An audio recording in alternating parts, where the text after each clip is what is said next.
The information provided in the Golden Nuggets health and wellness shows, including but not limited to advice, tips, and discussions on mental, physical, and spiritual well-being, is intended for general information purposes only. It is not a substitute for professional advice or treatment. The Golden Nuggets health and wellness shows are designed to inspire and inform, promoting a holistic approach to health for the mind, body, and soul. However, individual circumstances vary, and what works for one person may not be suitable for another. Before making any significant changes to your lifestyle, diet, exercise routine, or adopting new practices discussed on the show, it is strongly recommended that you consult with qualified healthcare professionals, nutritionists, or other relevant experts. They can provide personalized advice based on your specific needs, health status, and any existing medical conditions. The host, guest, and producers of the Golden Nuggets health and wellness shows do not assume responsibility for any consequences arising from the use or misuse of the information provided. Viewers and listeners are encouraged to use their discretion and take responsibility for their own health choices. By engaging with the Golden Nuggets health and wellness shows, you acknowledge that the content is not a substitute for professional advice and that you will seek the guidance of qualified professionals when needed. Thank you for being a part of the health and wellness community.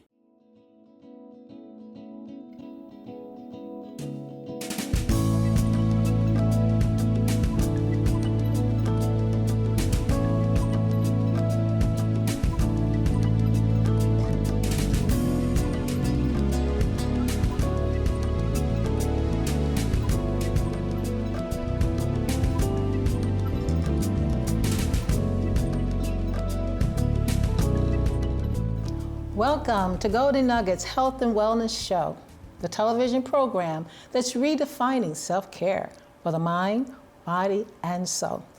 I'm Dr. Starr. I'm a licensed mental health counselor, health and wellness consultant, and your host for this show.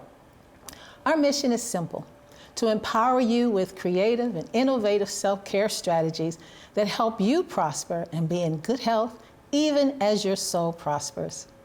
In our first series entitled Compassion Fatigue, the Cost of Caring, we dive into the emotional and physical exhaustion experienced by helping professionals. We explore what compassion fatigue is, who's at risk, its signs and symptoms, and most importantly, the steps to address and prevent it. Today, we focus on teachers and compassion fatigue. But before we begin, allow me to introduce our esteemed guests. We have with us today teachers Eden Scott and Michael Greene. Welcome.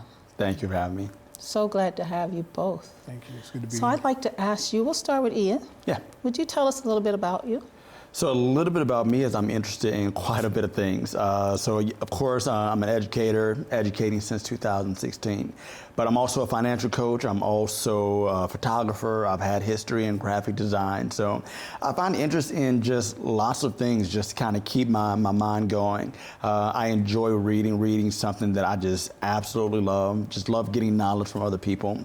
And for now, that is that. I want to take up the whole show about just all of my interests, but that's where I am so far. Wonderful. Again, thank you for being with us Yes, today, thank you. coming back. And again, we have back with us Michael. Tell us a little bit about you, Michael. Again, my name is Michael Greene. Lamont is our special name for our boys at the house. And I am an educator, been educating since 2014. I love my job, and I also am the founder of God Rocks Foundation Incorporated, where we mentor young boys who may need some mentoring and some coaching, and so I love what we do. That is wonderful. I'm so proud of the work that you guys are doing. Thank you for the difference you're making in the lives of our young people. You are shaping and molding the future. Amen. So what an honor to have you. Thank you. For our audience, for those of you who are just joining us, we're just going to do a quick recap of what we've been talking about in our show. We discussed and defined compassion fatigue. We talked about those at risk. We also shared the signs and symptoms. And today, we're going to focus on the impact of compassion fatigue on teachers. And then we're going to look at a self-care plan and really identify some strategies, golden nuggets, specifically for teachers. So are we ready to jump in? Yes, let's go. Let's go. All right. So before we talk about the strategies, we talk about the impact. I think that's important to have an understanding of just how compassion fatigue impacts our teachers. So I want to begin by sharing the emotional exhaustion. It's pretty common with people who experience compassion fatigue, but for teachers, they invest a lot of energy, emotional energy in their students. And they repeatedly encounter students who are dealing with personal problems, stress, anxiety, poverty, and the list goes on and on. So you are absorbing that energy on a daily basis as you're caring, as you're giving. And so it can wear and tear on you mentally, emotionally, and physically. So emotional exhaustion is huge. That's an impact. Decreased empathy. It's not that you don't care. It's not that you don't care about your job or you don't care about the students. It's the toll of the giving, the releasing of that energy, pouring, constantly pouring out, become empty. And so that's another impact, decreased empathy. And as a result, teachers can lose an interest in teaching and move on to other things because they don't understand what's happening. They don't identify the symptoms. Burnout. So if you think about you're experiencing physical, emotional, mental exhaustion, then you can understand how it could impact your job and not be able to have the tolerance to deal with just the stress and the demand of your work. Teachers have a tremendous responsibility, not just caring for the students, but even the work, the paperwork, Don't forget grading. the grading, the grading, and what about those, what is that plan that you guys put together? What is that called again? Lesson plan. Lesson plan, yes. There are lesson plans, individual education plans. See, it's a lot, isn't it? A lot of plans. A lot. So you can see how compassion fatigue can cause you to have burnout. It makes sense, doesn't it? Yeah. Absolutely. Then there's reduced job performance. That's another impact. So compassion fatigue can cause one to not function as well because they're not able to focus. You know, compassion fatigue, we talked about earlier, that it does prevent you from being able to focus clearly. And if you're experiencing anxiety or depression, you can see stress can impact your ability to focus as well. Physical symptoms, there are physical symptoms as well. It can manifest in physical forms such as headaches, sleep disturbances, increased susceptibility, to illness, can make you more susceptible, can compromise your immune system as well. So you want to really take these very seriously. Would you agree? Absolutely. I agree. Absolutely. And then there's the negative coping strategies. So we do have this possibility or potential of teachers self-harming or using alcohol or substance to medicate, to reduce that tension, stress and anxiety and depression.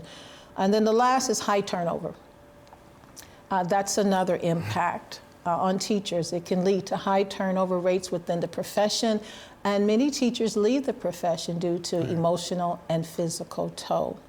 So those are the impacts that I wanted to share today: the physical exhaustion, decreased empathy, burnout, reduced job performance, physical symptoms, the negative coping strategies, and high turnover.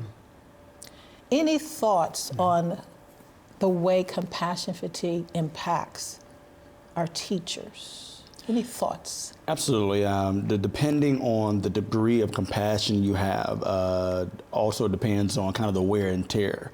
So when you think about a car, the more you drive it, the more wear and tear there is on the car. And so as a teacher, the more compassionate you are, the more open you are allowing yourself to be to receive those things that these students are dealing with. For me specifically, I consider the ones, at least now I've gotten to this point where I consider the ones I'm teaching now, I consider them bonus children. And I let them know that I'm like, hey, you're my bonus children. I mean, we are around each other for 8 hours a day. And oftentimes we are around them more than we are around their own family. And so even sometimes as a parent, sometimes you can get burnt out because you're just doing the everyday process, and then there's no book on this. There's no game plan. Even the books that there are on teaching, there's really still no book on it. That's just somebody's best interpretation of it. And so you still get burnt out because you don't quite know how to deal with all the energies that are in the room. And sometimes it could be 22, 23, 28, depending on your school size and depending on the classroom size. So you're taking on a lot.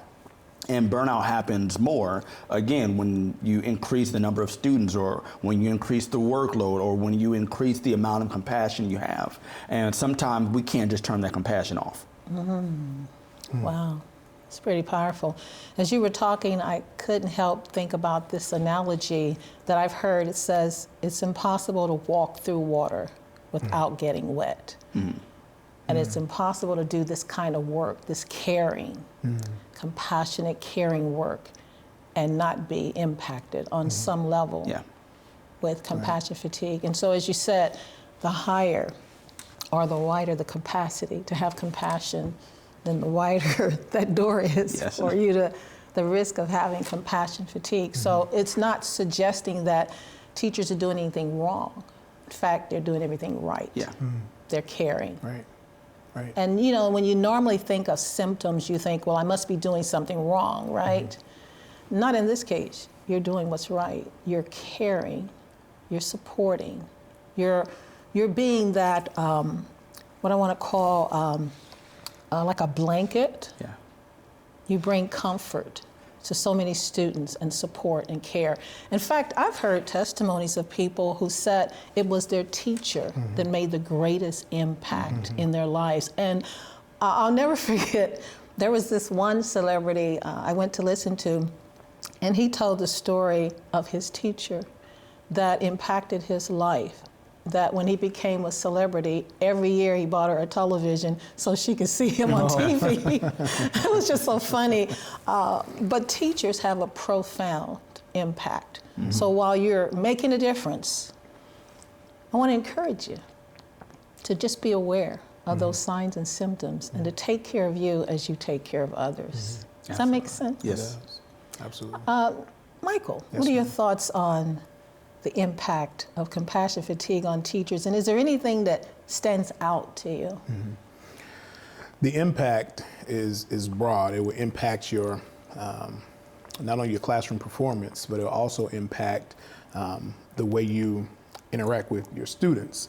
If you know, you've seen over the time where you look on social media, and there are teachers that are just throwing papers, teachers that are just going back and forth with the kids, and what are some of the kids they're doing? They're sitting there either laughing, or they're either, some are maybe trying to get an education. If you think back on the movie, if you think back on the movie, one of my favorite movies, Whoopi Goldberg played in, Sister Act 1, Sister Act 2. You look at Sister Act 2, that's not like an overstatement in the classroom, and a lot of times it's like, sometimes it's like really real. You know, you come in and then some kids are like, why are you even here?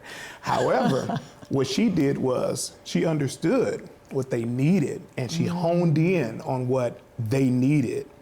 And what they needed was an outlet to express who they really were. And they all had pretty much the same gift and the same skill, and that was with music. And so she tapped in on that. Yes. So what you can do is in your classroom, although that you understand that the impact that you're tired, understand that and be honest with your students, and be honest with your kids, and be honest with those classmates, and just say, hey, today is a rough day.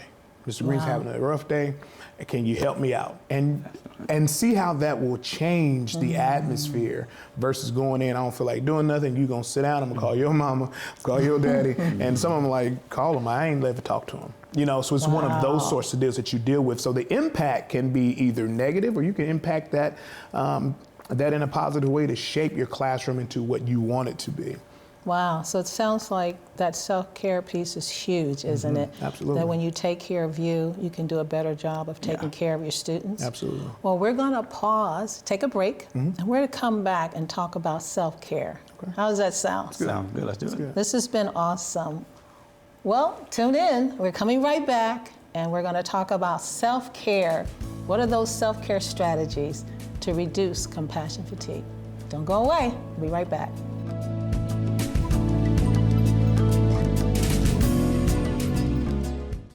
Dr. Starr, best-selling author of Golden Nuggets, Food for the Mind, Body, and Soul, is also a health and wellness speaker and consultant who provides motivational speaking, training conferences, and one-on-one coaching to improve the quality of life. She's passionate about helping people heal from the inside out. Dr. Starr provides creative and innovative self-care strategies that empower you to prosper and be in good health, even as your soul prospers. Call or visit the Golden Nuggets website today. Feeling anxious? Perhaps you're dealing with a past trauma and don't know where to turn for help. Turn to Unlimited Possibilities. We provide a safe and caring space for individuals and families to help improve the quality of their lives. Whether you need help with spiritual matters, trauma, depression, and more, Unlimited Possibilities can help you overcome your situation with compassion, acceptance, respect, and empowerment. Unlimited Possibilities, where all things are possible if you believe. Call or visit our website today.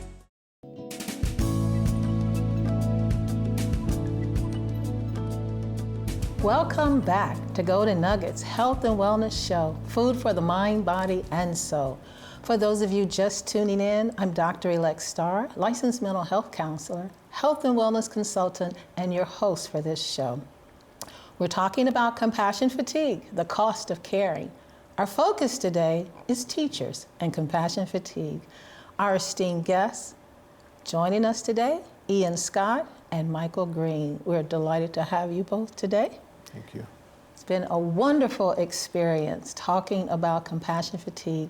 And this half of our program, we're going to focus on the teacher's self-care plan. Again, as I said before, throughout our shows, if you fail to plan, you plan to fail.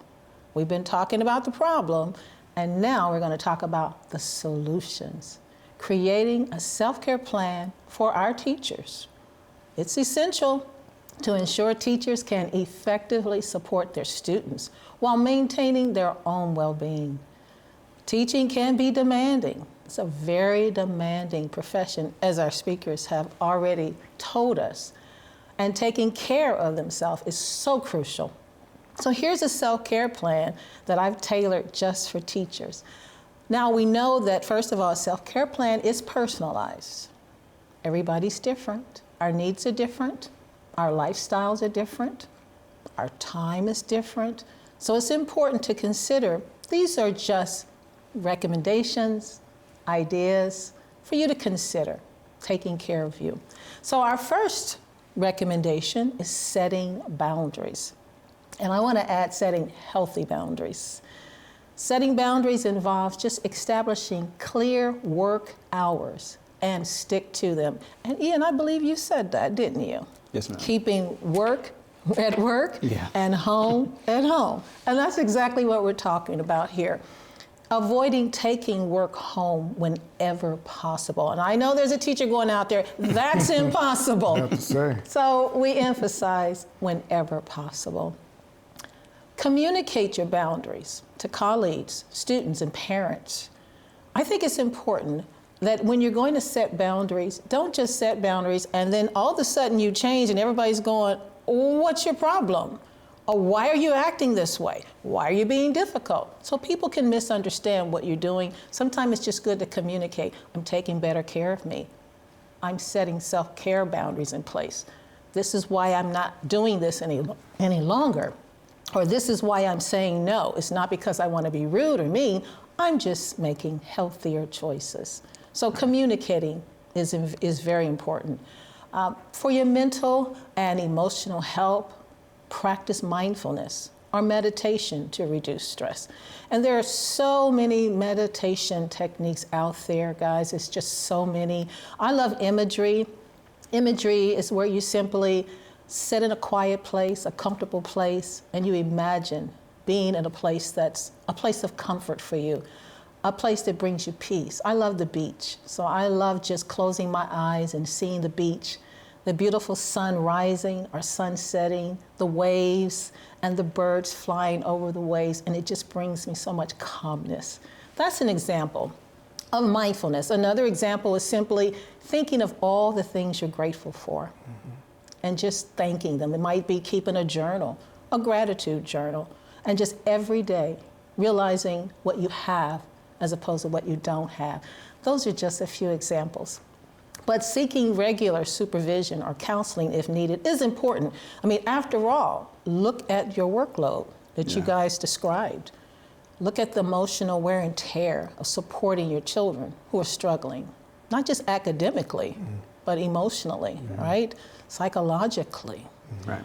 So taking that time for counseling, for mentoring, make time for activities you enjoy, doing fun things, laughing, laugh, laugh, laugh. In fact, the Bible says laughter is like medicine, right? Doesn't cost you a dime to laugh. You know, I even tell my clients, get your cell phone out, watch some funny videos, and just laugh. It's wonderful laughing. You feel so good when you laugh. And you can feel that tension just beginning to reduce. Yes.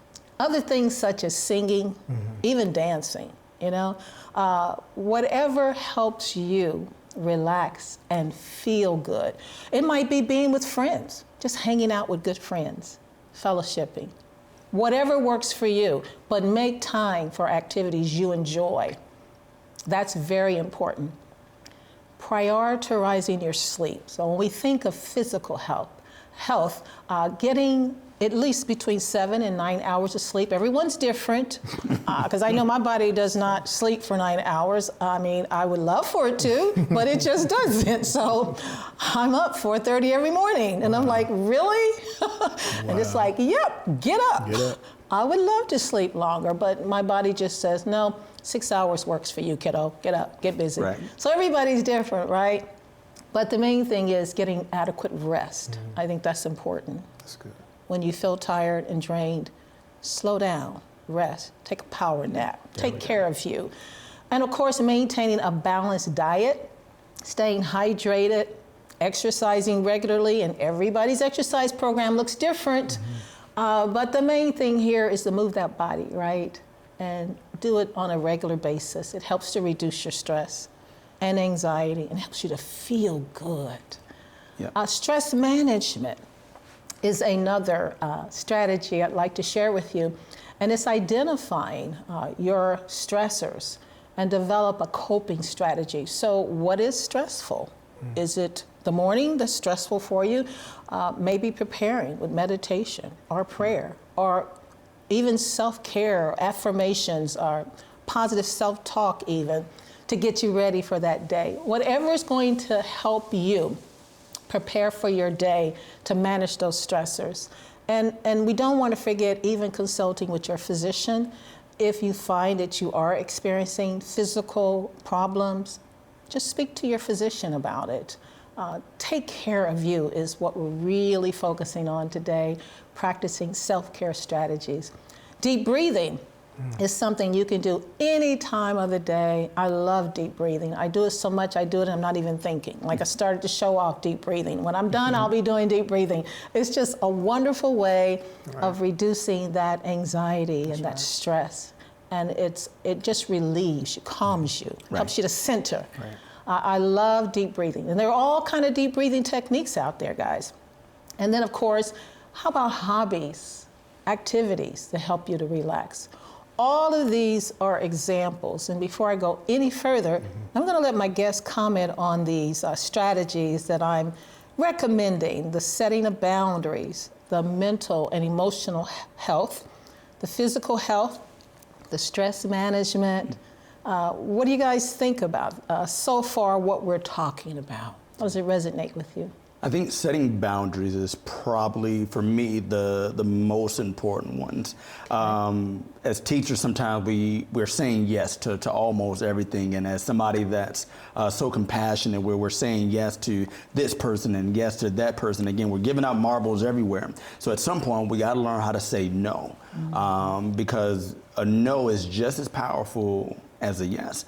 And we got to pay attention to what we're saying yes to, and is this something that is, yes, it's going to benefit this person, but how will it affect me? I mean, the Bible talks about counting the cost. So are we counting the cost of giving this marble or giving this person a yes? If we're not counting the cost, then we're saying yes to something that we're not really ready to say yes to. And then we often now have regret because we said yes to this very thing. So setting those priorities for me is involving knowing when to say no, which I have a huge area to work on, because I'll say yes to everything because I'm just that kind of person, but just knowing how to say no. That's good. Very good. That's good. Michael. You know, I think deep breathing is very important. We're blessed where we start off our school days with chapel. But there are a lot of schools that don't have chapel. A lot of teachers don't have chapel in their schools. So I used to teach at one of those schools, and what we would do with my fourth graders, we would come in and put their book bags down, and we'll stop and we'll do deep breathing. We just do like a minute or a minute and a half, and we tiered our way up. We didn't start off at a minute, but we tiered our way up to that. And students learn to come in. You don't know what they experienced at home before they got there. So true. Absolutely. So when they got there, you don't know what you're going to deal with. So we just stop and we're going to breathe. And that's paramount because, I mean, the Word of God says that that's how life began. God breathed nostrils into the man's nostril. He breathed life into his nostrils. So that's paramount for us because life comes from breath. We don't breathe, you won't live. So stopping, taking that moment, understand where you are, deep breathe, and then if I give that to my students, I clearly have to do it. Sometimes you just got to take a moment and say, look, y'all getting on my nerve. However, I love y'all, and I ain't going to be fatigued by the end of the day. All right, very good. We're going to wrap it up with the final strategies. The social support, connecting with colleagues for support, collaboration, time management, using your time management skills to stay organized, prioritizing your task and avoid overcommitting, as you said. Professional development, that's part of your regime, right? Yes, continue to improve your teaching skills and knowledge. Celebrate achievements. Do you guys do that? Do you take time to celebrate your achievements? Not as much as I should. Need to do more. Okay, what about you, Michael? Do you celebrate your achievements? Well, the Lord just allowed us to finish our master's in education degree. Congratulations. Thank you. It was a Woohoo. blessing. The wife and I, it was the colleges in Arizona, so I went to Grand Canyon. And Wow. For that, we flew out there and we stayed for a few days. And then I walked, got the, your accolades from that.